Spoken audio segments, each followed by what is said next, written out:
Hey guys, Alex from 7th Hour Films back again with the Book of Boba Fett. Last time on the Book of Boba Fett, what was it called? I think it was called The Gathering Storm. Sometimes I forget because, interestingly enough, the episodes are not actually given titles on Disney+. I don't know what that's about. Maybe it's just to keep it a secret. Who knows? I don't know. I think there's something in my shoe. Nah. Yeah. Well, anyway.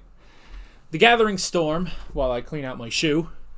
What all happened? Well, it was mainly Boba in the past teaming up with Fennec Shand, getting back the Slave One, and getting revenge on the Nikto bikers, and then eventually going and killing Bib Fortuna. Ugh, all right. Killing Bib Fortuna after getting his armor after the Mandalorian. So presumably we are all caught up on flashbacks. In the present day, Boba met with a bunch of the, I guess the three families that Bib Fortuna divvied up Mos Espa to, and he was asking not really for a strong alliance, but a hey, remain neutral when the Pikes come. And they found that acceptable. And then at the end, they said, we're going to need a lot of muscle. And then they played the Mandalorian's theme. So presumably the Mandalorian is going to show up, which makes sense. Boba helped him, so he can help Boba, So, yeah, I guess that was pretty much it. So let's just go ahead and jump right into this episode of the Book of Boba Fett. Here we go.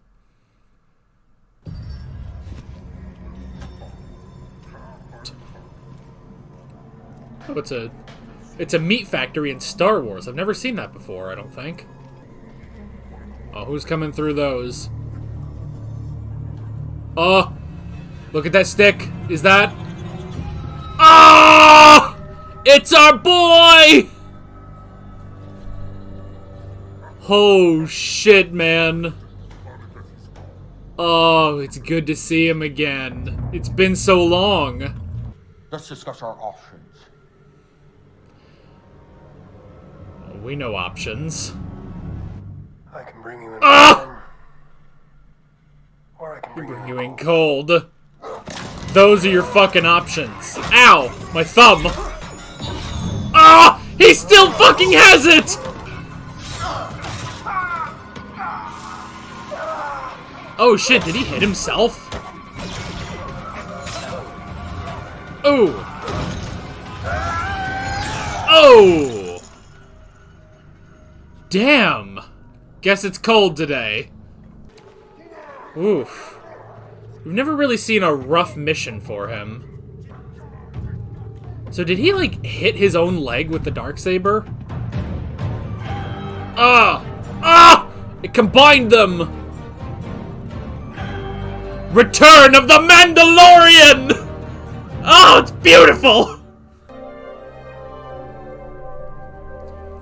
What the fuck? What is this? What? Whoa! What the fuck is this? I think I've seen something like this. It's not a Dyson sphere, but that's definitely simulating day-night right there. Dude, these shows do so much for Star Wars. It's so beautiful. Nice outfit. Thanks. Bet it looks uncomfortable. It rides up in the crotch a little bit.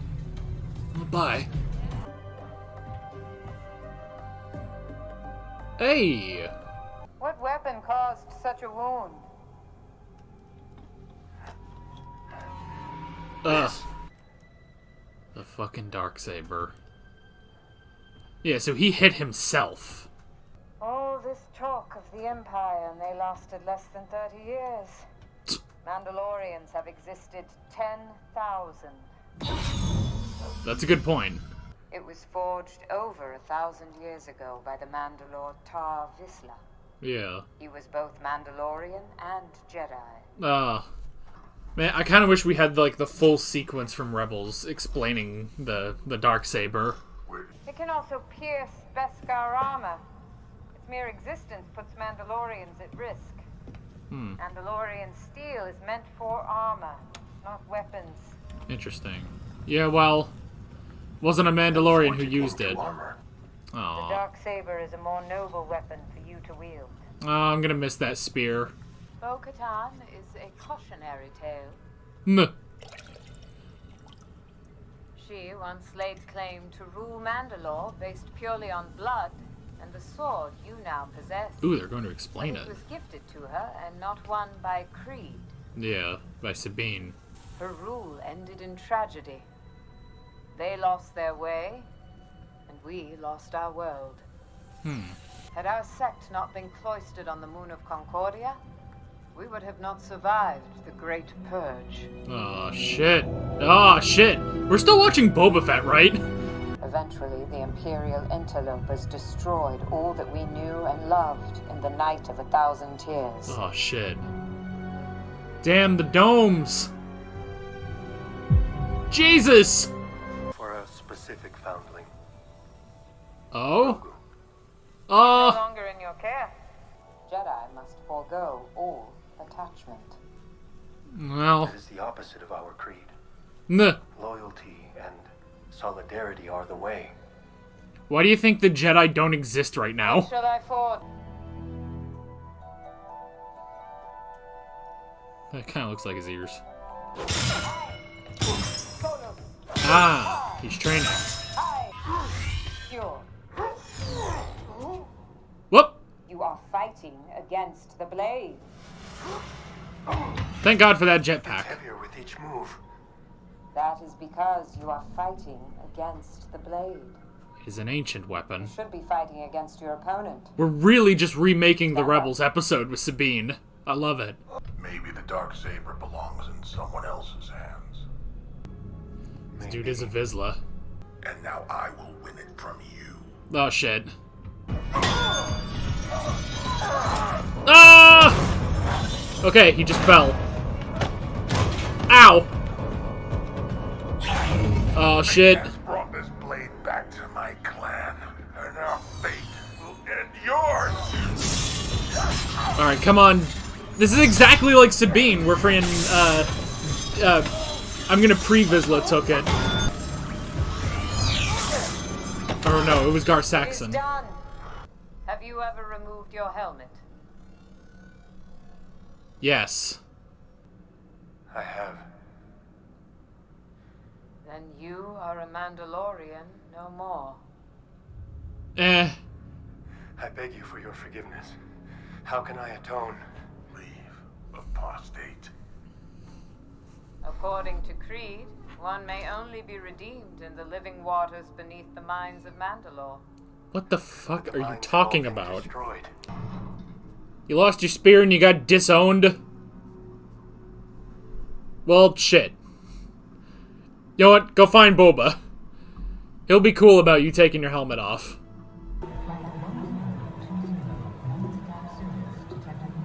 Up. Non-stop service to Tatooine.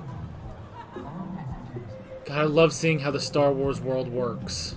You can't board a commercial flight with your weapons. If you wish to discuss this with my supervisor, I will gladly book you on tomorrow's flight.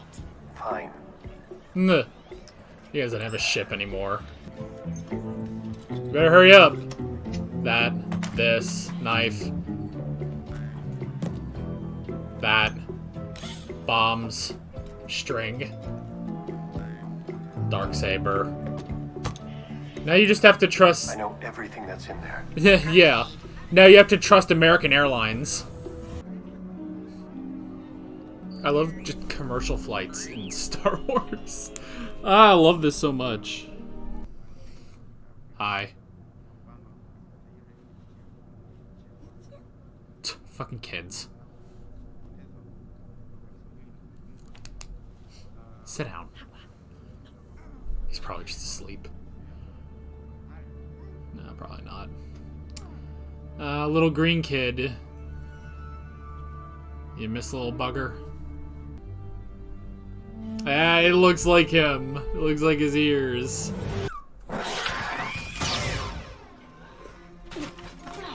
Hey! Alright, so that wasn't just a walk-by cameo the other episode. Redwell, you can't say no, you're a droid. What is this, a democracy all of a sudden? No! R5? This is a monarchy, not a democracy! Okay, it's not here.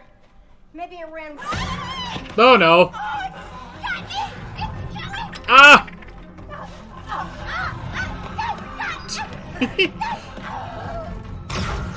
Bop! Oh, what an entrance! Ugh. Oh, BD, ready to have your mind blown? Oh no. What is this?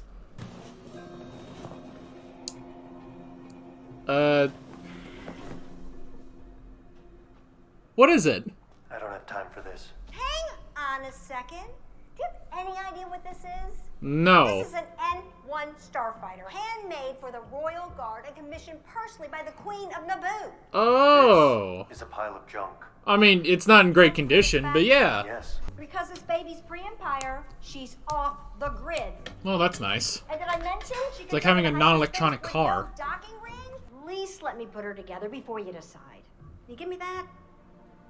There you go. Huh? Nah, alright. This baby up and going. You know, it'd be a lot faster if you helped. So he's gonna have to, like, hang out for a while? The Jawas had a Turbonic Venturi simulator from a Galactic Republic-era starfighter? Nah. They didn't have it, they got it. I mean, if anyone could. I gave them a list. Of parts. Yeah. And they find them for you. I don't ask, they don't tell. They give me Nah. what I ask for in exchange. I let them pick through my dumpster. Can I meet them? Yeah, That's sure. not bad. R5! See if the Jawas are still out back. Dated a Jawa for a while. They're quite furry. Very furry. Nah.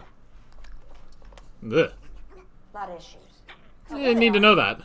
They said make a wish list and they'll see what's available. Nah. Okay, I'm looking for mostly bolt-on aftermarket speed mods. This is all hand-built custom. I'm guessing we need vintage hyperware if it's gonna fit this antique.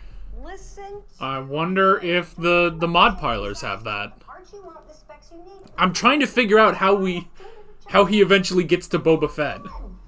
Where does this panel go? Thanks, little guy.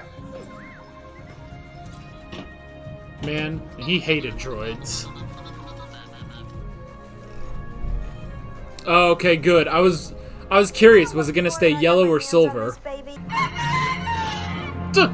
Wow, a Tatooine chicken.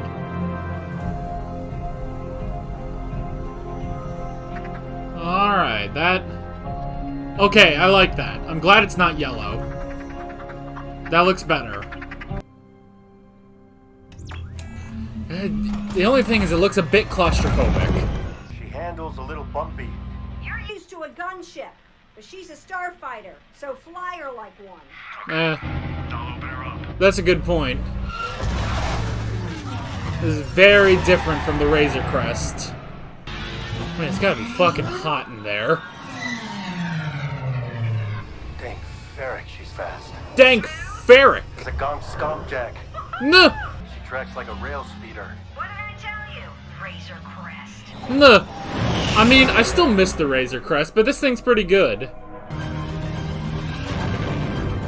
Oh, we're going up.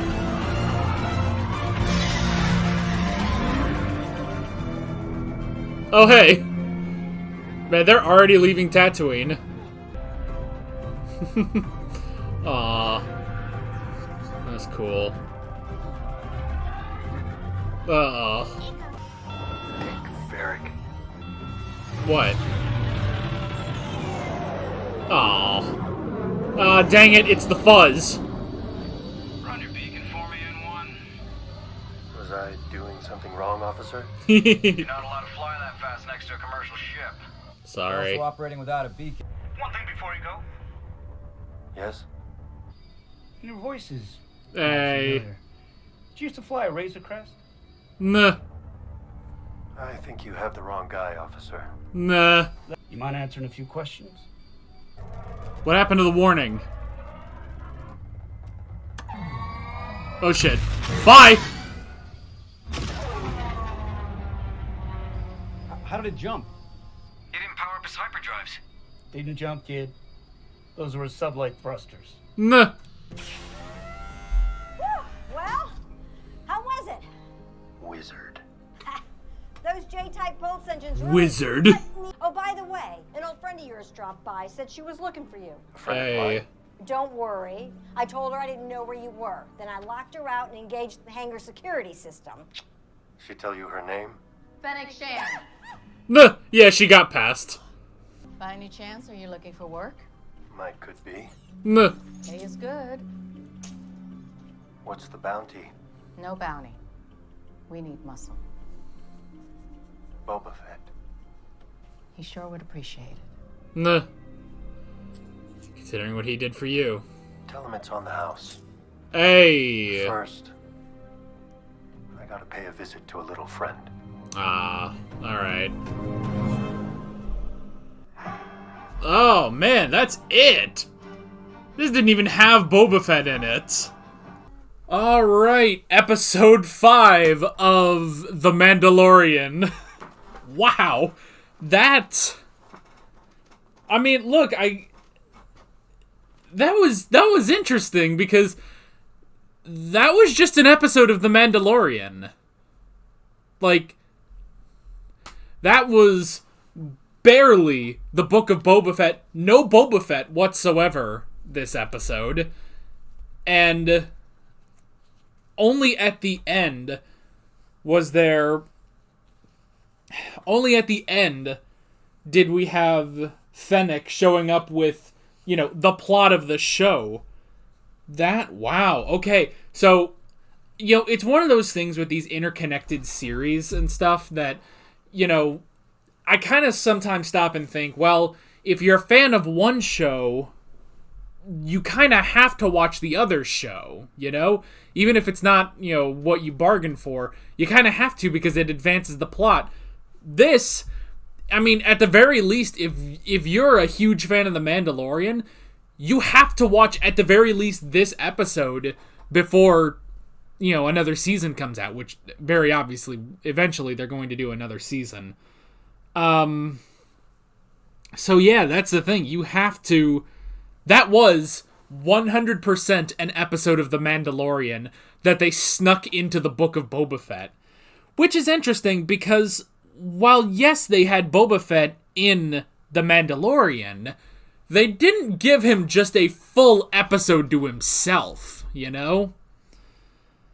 Man, oh man, he just was not in that episode whatsoever.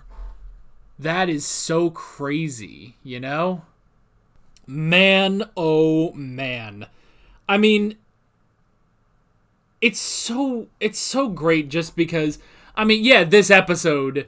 titled The Return of the Mandalorian, you know? Like, that's great, but at the same time, it's just like, it's so interesting, and I mean, I guess we should be honest that this is almost par for the course for this show, because the show has been more concerned with the flashbacks, you know? Throughout the first 4 episodes, the most interesting thing is the flashbacks, and then you get the present-day stuff, which isn't as interesting, but still very interesting. This time is still sort of the same way, except instead of flashbacks, you know, following Boba Fett in the flashbacks, we're following the Mandalorian instead of getting the plot with the Pikes. I don't know what it is. Are they, like, maybe in the next 3 episodes we're gonna get, you know, just the Pikes, but I don't know. It seems very strange that I almost feel like the writers aren't that confident with this conflict with the Pikes, which I don't blame them, but it's just one of those things where it's like, why we still don't have an episode that's really just focusing on the present day and the conflict of the story, you know? Because now this entire episode was dedicated to the Mandalorian. Like, that is insane. That is absolutely insane. It wasn't The Mandalorian shows up on the Book of Boba Fett. It's, we just watched Season 3, Episode 1 of The Mandalorian. God, but I love that. I love that so much, because honestly, I mean, I absolutely love these shows, and I love The Mandalorian, you know? So I'm totally fine with that, you know?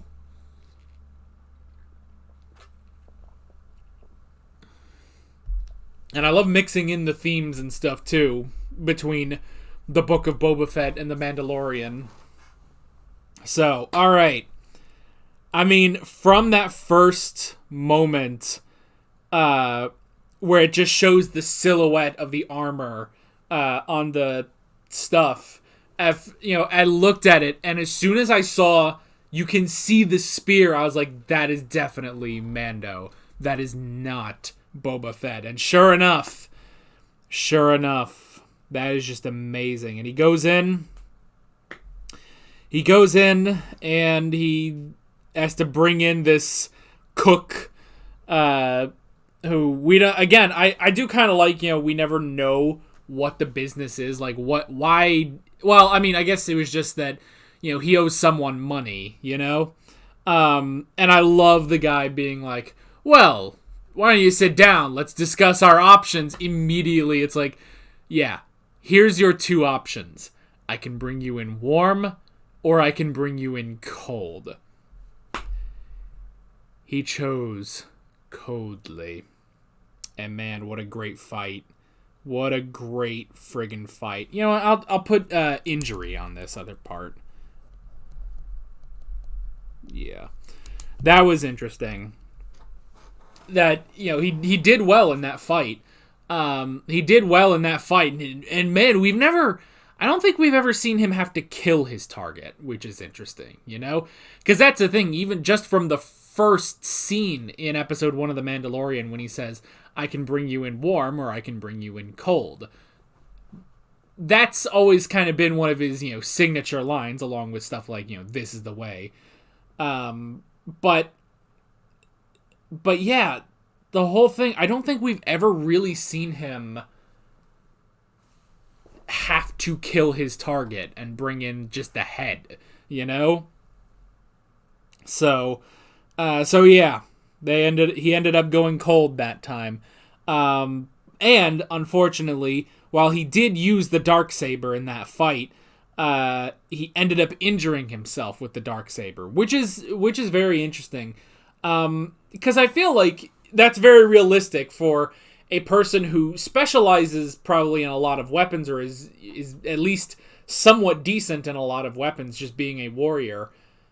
But a lightsaber in this world is very different from anything else, Like, the closest would be his spear, but even that is an entirely different, way of moving compared to a lightsaber, Because that's the thing. Nobody else in the universe uses these swords, basically.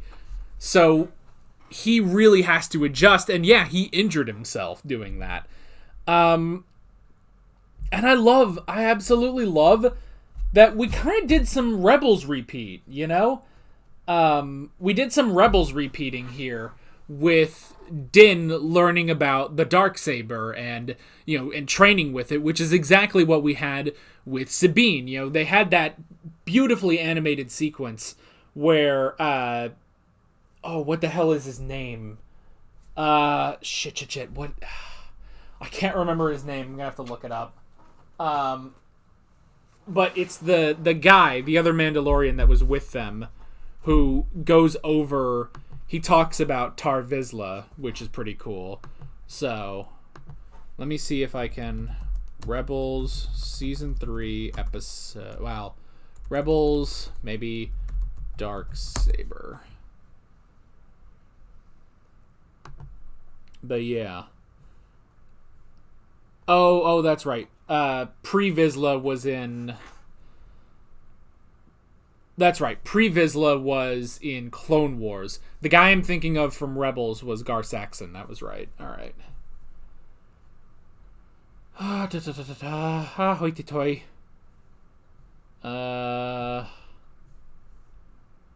I get the explanation? Like, the guy that explained it.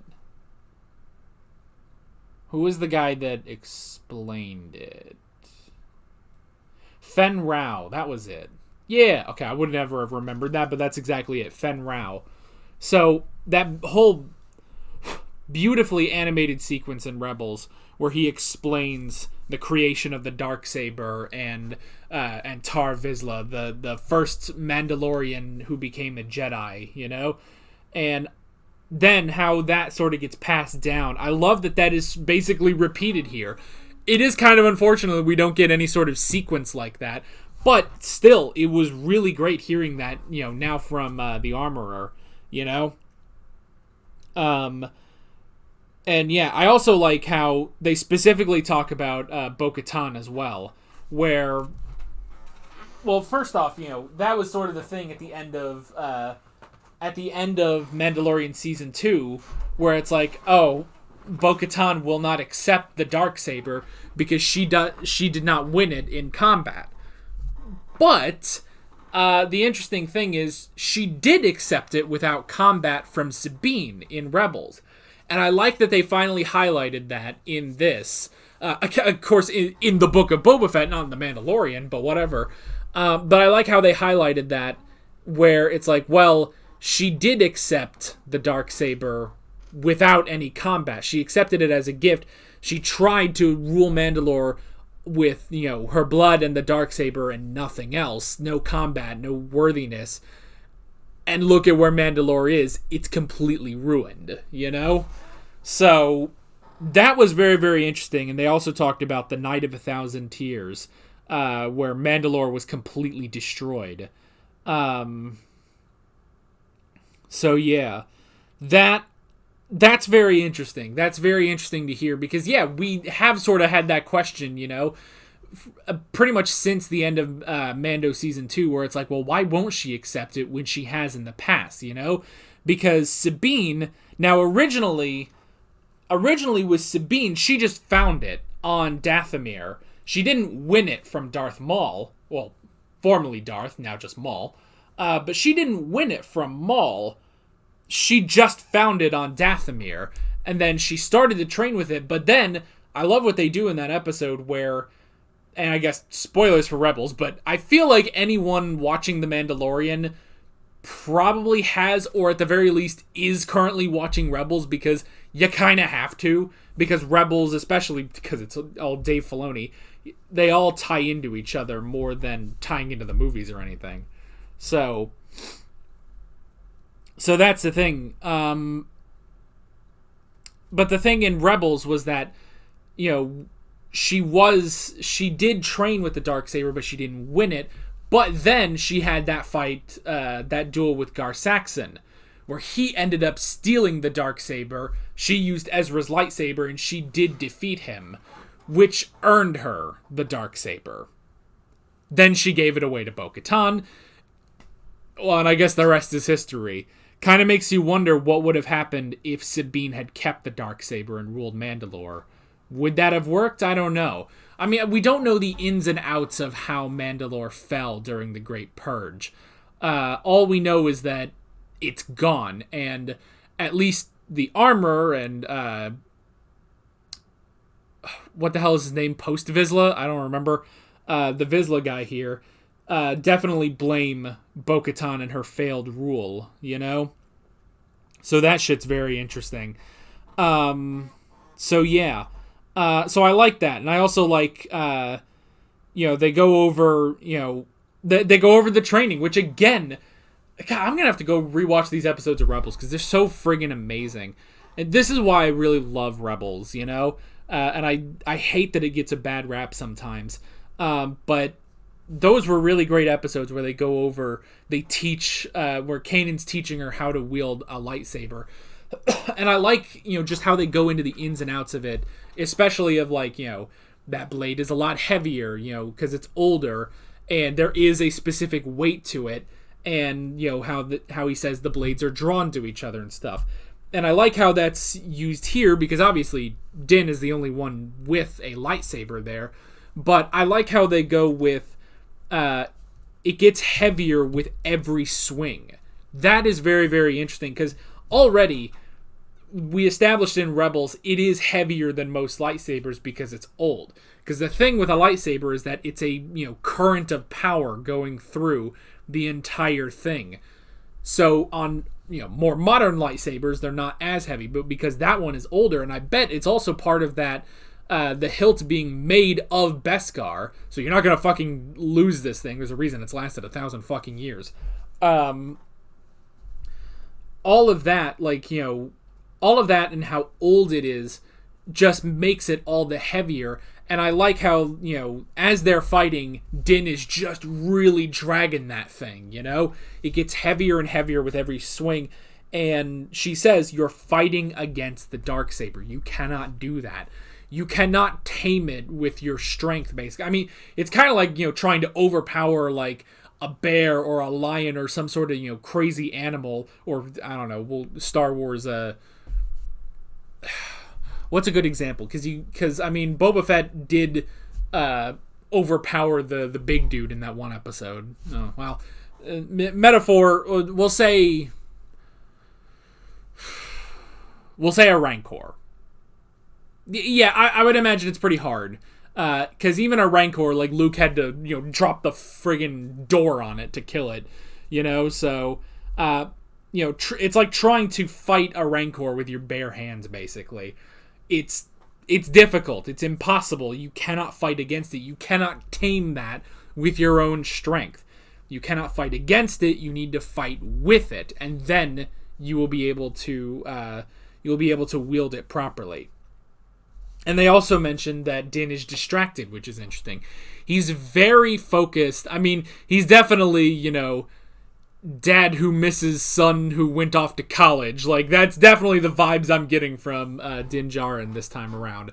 Is that where in the previous Mandalorian seasons he was overprotective dad, now he's overprotective dad with kid who's gone to college, So I like that he wants to go see Grogu. And I like how they say, too, that it's like, well, the Jedi, they forego any attachments and everything. And and Din is sitting there like, well, that's the opposite of the Mandalorian way. And it's like, well, yeah. Why do you think there are no Jedi left, man? Mando, have you ever noticed there's one of them left? That's because they were lousy hitchhikers, no, all right. But yeah, like that's sort of the thing. I love they even say when they mention the Empire, it's like, oh, all of this, grandeur over the Empire, and it only lasted 30 years. Yeah, it lasted for 30 years, and I think that's generous. I think maybe it lasted for like 23 at the most. Or I guess maybe the remnants were still there and stuff, but yeah, it's like all that grandeur, and it was gone so quickly. And I like how they say the Mandalorians have existed for 10,000 years, Like, it's honestly like one of the three constants of this galaxy. The Jedi, the Sith, the Mandalorians, They are that fucking old, But I like how, yeah, the whole thing of, they forego attachment. And that's why...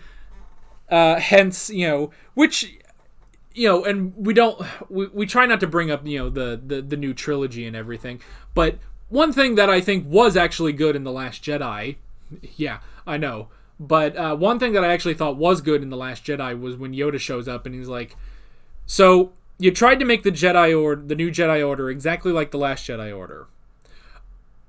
Okay, Luke, that doesn't work. That doesn't fucking work, You have to evolve the Jedi Order. Luke basically didn't change it as much as he should have.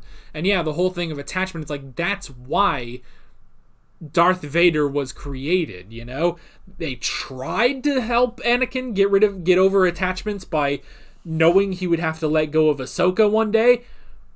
But if anything, that probably made him a lot worse, because he couldn't let go of Ahsoka, and then he couldn't let go of Padme,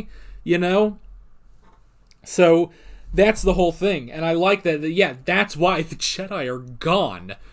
But the Mandalorians survive through that loyalty and that attachment. So, I like that he wants to go see Grogu, but it's a distraction on his mind. Even at the end, when it's like, oh, well, Boba Fett needs your help, and he's like, all right, I'll be there, but first I need to see someone first. I need to see someone first, basically. He needs to go see Grogu. He needs to go check on him and give him whatever this Beskar thing is. Now, it's not a helmet. It's not a helmet, obviously. But yeah, I have no idea what it could be. Maybe it's like a little chest plate or something. I don't know. That'd be very interesting. But yeah. Maybe we'll see that. I don't know if we'll see that or if they're going to sort of tease that and then, that'll sort of be in The Mandalorian Season 3. Like, maybe it'll be... I don't know if maybe Din Djarin will come back at the end of next episode and, going into the final 2 and just be like, oh, he's back on Tatooine so he can get to work on this. And then we'll see what happened when he left to go see Grogu in Mandalorian Season 3. I don't know. We'll have to find out. But I'm still very curious. Other stuff this episode, we did have the duel between Din Djarin and Post Vizsla, which was interesting. I like how, he says, like, well, he's basically looking at Din, he's like, well, you're fucking up. How about I try? Why don't I give it a try? And, he does sort of have a claim to it through blood, because it's like, well, I am of the House of Vizsla. It was my ancestor who created the Darksaber. So, wouldn't it make sense if it were back to me? It is a good point. He's still lost, though. And then it's finally revealed that Din Djarin did take off his helmet. And so he has been disowned by the Armorer and Post Vizsla. So, the only way, though, very interesting, there is a way to redeem himself by, what was it? It was like bathing in the mines on Mandalore? Like, what the hell? According to Cree, one may only be redeemed in the living waters beneath the mines of Mandalore. The living waters beneath the mines of Mandalore. On a ruined planet. So that's going to be difficult, but maybe that'll be part of Season 3 of The Mandalorian. I don't know. We'll have to find out. I love that he had to board a commercial flight. First off, this whole planetary ring, I've seen that sort of concept in other sci-fi, never in Star Wars, though, and I absolutely love it, I absolutely love this, just planetary ring, presumably that's orbiting a star, It's not quite a Dyson sphere, but it's, just a ring. And I assume that you have the ring, you have the star, and between the star and the ring are several different things that will simulate the night and day. That was really great. I love that location. I love that, restaurant or whatever he went into. Like, all of that was really cool. Again, these shows are so... This is what Star Wars needed, And while there is stuff that I like in the new trilogy, I will say I'm one of those guys. There are things that I like in the new trilogy.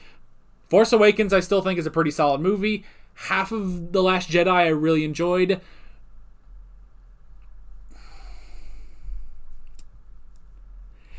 But these shows are... Like, between this and Rebels and Clone Wars, like, this is what Star Wars needs, This is interesting shit right here. So, love that. Love the commercial flight. I love how he gets to take out every weapon. That was funny. And then, went back to Amy Sedaris and got a new ship, a Naboo ship. I'm glad that it's silver, because I know, you probably think from these videos that I just hate the color yellow. I'm not, I don't know if I would go that far, but if I can avoid the color yellow, I do. So I'm glad it's silver. It works better with him. Although I do still miss the Razor Crest, so maybe Season 3 he'll get a new one. And yeah, I love the interaction with the Jawas and everything too, that Amy Sedaris has this relationship with the Jawas, and they get her parts and stuff like that. That was really cool. He did get stopped by the Fuzz, though, by the police, which was interesting. Now, it's interesting that it's like, oh, they were going to let him go with a warning. But then the guy was like, hey, can you answer some questions? And he was like, nope. So that was interesting. But yeah, I like that. And then, we had him being recruited by Fennec Shand at the end. And I like how it's like, hey, we'll pay you well for being the muscle. And I like how Din is like, hey, this one's on the house, because that's, they're like brothers, They're like brothers because, Boba did help out with rescuing Grogu and getting him to a Jedi. So now Mando will repay that. So I like it. But he does still need to go see Grogu first. The thing is, I hope he knows where he's going. I don't know. Now, are we going to see it this season? I'm going to say no. I'm going to say that next episode is mainly going to be focused again on Boba Fett and Fennec Shand. And then at the end, the Mandalorian will come in. And then that will lead into the final 2 episodes. Presuming this is still an 8-episode season. That will lead into the final 2 episodes, which will be Boba, Fennec, Mando, and everyone else going against the Pikes. And then any conversation or anything with Grogu or finding Luke or anything will be in Mandalorian Season 3. That's probably my guess. But we'll have to see. Either way, what a brilliant episode. I love it. And again, it really makes you forget you're watching the Book of Boba Fett. Like, yeah, that was just an episode of The Mandalorian, and that's so amazing, but I love it. But yeah, really, really great stuff, and I'm excited to see where we are going next time. So with all that being said, I'm Alex from 7th Hour Films, and I will see you guys next time. Take care. Alright guys, thanks for watching this video. There's a bunch of links on screen if you want to go click around to any of those. There's a playlist for all of my Book of Boba Fett reactions, and as well as another playlist. You know what, let's make it Mandalorian reactions this time around. There's also a subscribe button and a Patreon button on screen, as well as other links in the description if you want to go check out any of those. See you guys later.